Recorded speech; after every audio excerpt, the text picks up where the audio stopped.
My name is Nick Richardson, and I'm a partner and founder at 50 Not Out. And I'm Jeff Sanders, and I'm a partner and founder at 50 Not Out. Okay, so can you tell me what brings you to this Congress?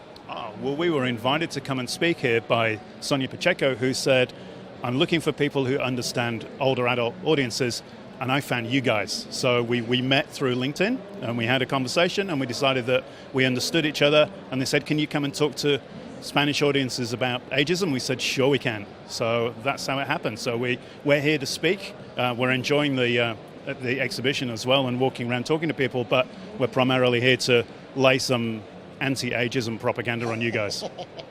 And what do you think people will take back home from you? Well, hopefully they'll take back that there's an opportunity to pay attention and market correctly to people over the age of 50.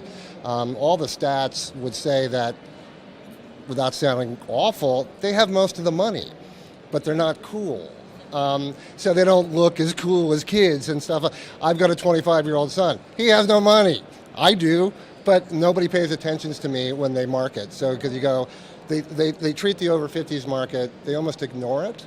I mean, out of all the marketing budgets, usually only about 10% is spent on people over 50. Most budgets are spent on millennials. And, well, people market by selfie stick. Most people in an advertising agency or even a digital company they think everybody's like them. And so it kind of works in that kind of way where you go, well, that's cool. We're not anti anyone. We're just saying there's a gigantic opportunity in the over 50s market, and it's not being paid attention to, certainly by marketers, where everybody is very stretched for growth targets. And you go, most of the growth can be found in, frankly, older adults. So we're talking about digital world, technology all the time.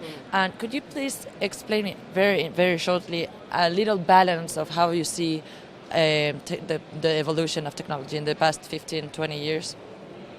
The evolution of technology in the past 15 to 20 years. What has happened in the past 15 to 20 years is that technology is becoming increasingly human. So it used to be that we would have to understand technology and learn it, and then we could kind of meet it in the middle. Now technology is starting to understand us much better, so it learns from us. So as technology becomes more intelligent, it can take some of the burden away from us in having to understand what technology can do. So we can make it work for us rather than us having to understand it and learn it. But now it's becoming more intelligent than us? Well, it will become more intelligent than us, but it's a different kind of intelligence. So human intelligence and machine intelligence are two different things. Certain things machines will be much better at doing than us. They can scan through records, they can scan through data far faster than we ever could. And that's been the case for decades.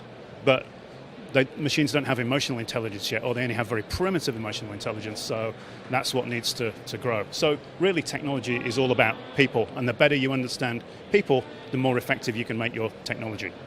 But for example, don't you think that we are starting to miss that human contact, that we are all the time centered in having like the screen and the phone? And yeah, of course. I mean, people tend to avoid, nobody calls anybody anymore because you can avoid them by texting. I mean, one of the interesting things that we've seen in Japan, where old age is really becoming prevalent. I mean, 1 in every 4 people over there is over the age of 65. Robotics really start to become advanced, and you start to see people relying more on a robot than they will on another person because it's easier, maybe, but it's weird. But it starts to get there. It's starting to happen. Whether we like it or not, it's happening. But it is the melding of you need to make sure that the humanity is there and people remain in touch with each other. I mean, people go, hey, that's what technology is all about. You go, a little bit.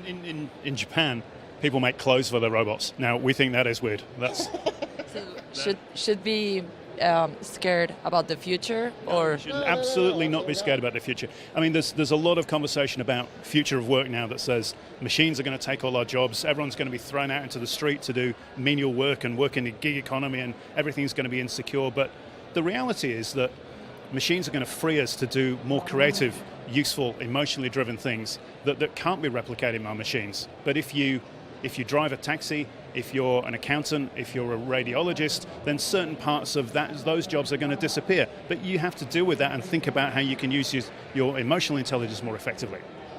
So also you can find here many companies that have been there forever, and a lot of new companies, new startups, and a lot of young people who have a dream of making a get rich quick. exactly. So what would be the advice for these young people? Advice for young people?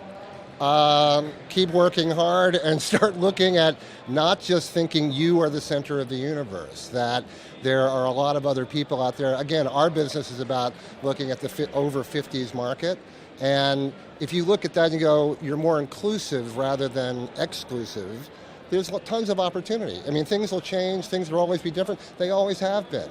But if you're smart and creative and frankly empathetic to the larger population, there's tons of opportunity.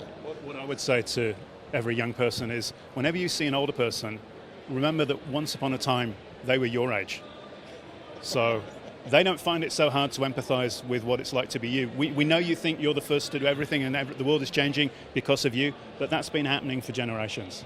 And what would be the advice for an older person who wants to start a new company in technology, for example? You need to stay culturally connected. You need to, if you have children, you need to talk to your children and remain as relevant as possible and not conduct business on the terms that you were taught 30, 40 years ago, because business does not work like that anymore. So you need to try and be culturally engaged and not let your age be any kind of inhibitor to what you can do. Okay, and last question. I want a headline of what you will be talking about so people can go and want to listen. You're the headline man. The headline man. You should come and see us speak this afternoon, because we're going to tell you how to get over ageism, which is everywhere in society, and change the world and make money at the same time. What about you? It's about the same. We're here to show you how you can actually grow in this market. Again, margins are tight. We're here to show you how to make some money.